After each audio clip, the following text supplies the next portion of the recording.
Deputy Murphy. When Amelia was 3, she had osteotomies on both hips at Temple Street. Her mother felt unduly and inappropriately pressured by the surgeon. It started out with the possibility that she might need one hip done, and then it was an absolute necessity to get both done. Amelia was 6 before she could walk properly. She was the slowest to do a cartwheel, the last to ride a bike. She still has pain when she climbs stairs. Her younger sister Hannah was then later in Temple Street with an unrelated eye cutting is fine, but the doctor insisted. He logged into the CHI database, he looked at the scan, and he said, no, Hannah definitely needs to get both hips done. What this scandal looks like to parents. What it looked like inside the hospitals is illustrated by an email sent by the then clinical director in Kappa in November 2023. I quote, deferred at short notice, thereby causing inefficiencies on surgical lists. Following a meeting today, I have decided that patients listed for pelvic osteotomies will no longer be discussed at the MDT multidisciplinary team. It will be up to the patient's individual consultant to review the X-ray and decide if they wish to proceed. Surgeries were being cancelled because other surgeons thought they were unnecessary. Instead of saying there's something wrong here, the clinical director said, we'll stop discussing them at the MDT, and it'll be fully in the hands of the original surgeon to decide what they would do. Incredible.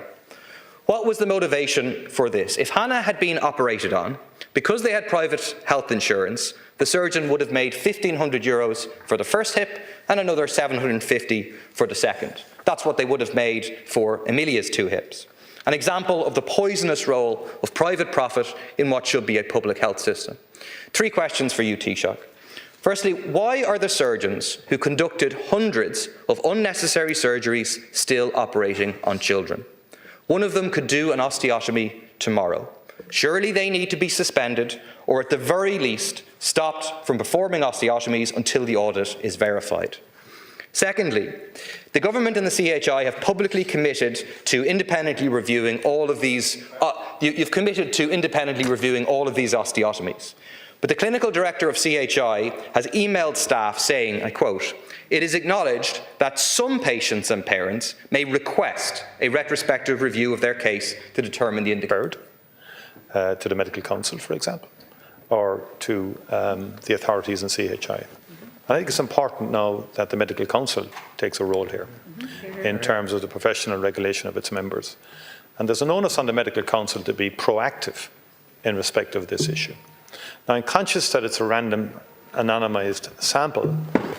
I don't know who the clinical director, by the way, is there, but I don't know who that clinical director was at that time, but that in itself is a serious issue, because that seems to be a shutting down of the multidisciplinary team, and the multidisciplinary approach is a safeguard against wrongdoing or poor practice or ill-informed decisions, because the collective can inform. And I've met many, many consultants who will say it's the collective approach as to whether we'll do surgery or not. And medicine is not an exact science. That's why the collective is important of the MDT team in respect of assessing. In terms of, and I think I have to be careful what I said, there's one further report coming, the NAGM report, but we do know on a different case, in terms of Springs, action was taken in terms of a consultant being put on suspension. And there is an issue for CHI here as well, in terms of it now needs to satisfy itself as an employer and satisfy the patients, prospective patients, that there's no danger to any future patients or that the environment is safe following the publication of this report. So I would acknowledge what you are saying. By definition, the publication of the report creates issues, and perhaps creates issues in respect of a number, maybe a small number of consultants. And that needs to be bottomed out fairly quickly.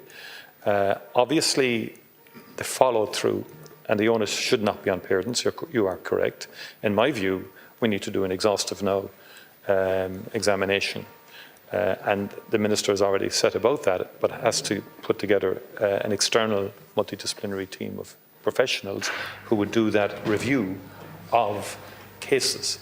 That would shed more light then on the broader issue in terms of Deputy Murphy. what has already been discovered in the audit in terms Deputy of Murphy. veracity and verifying it. Thanks. I mean, sometimes when people are discussing this issue, they talk about culture in a kind of disembodied sense, that a culture exists that was bad, and clearly it did in this case. But the culture was created by individuals and carried on by individuals. And the top surgeons in question were a really big part of this. And the question has to be asked in terms of what was the motivation.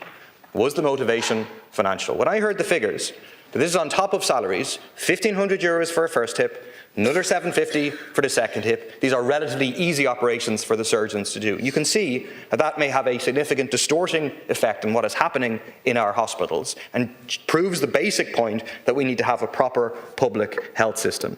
I'd make the point that the email which suspended the MDTs, which was incredible, was CC'd to the senior management at CAPA. It should have raised a red flag. Clearly it didn't, because then that proceeded to happen. The MDTs were suspended. I go back to the Taoiseach as to whether you agree that these surgeons should, at the very least, not now be conducting osteotomies. Thank you. I mean, that can be done immediately. I think that needs to be done immediately. And finally, will you confirm, because just when you read the CHI statement, it's clear about from 2010 being reviewed. It needs to go back to 2002. Taoiseach, please. That's when these started. I think the Minister has said already in response to that last evening that the Minister is not ruling out going beyond 2010, but that the priority has to be right now follow through. And anyone be well, no, but I mean, let's be sensible about it. I mean, the Minister has to deal with those where skeletal maturity applies in terms of the cases that have been the subject matter of the external review, which is about 15 years. For those over that, they're in a transitional programme of care already as they transition to adult care. But Minister is saying that that can be looked at in the context of let's get this first phase done initially. I would just make one cautionary note that private does not mean unethical. And there's many people operate and engage in the private sector generally who are not unethical.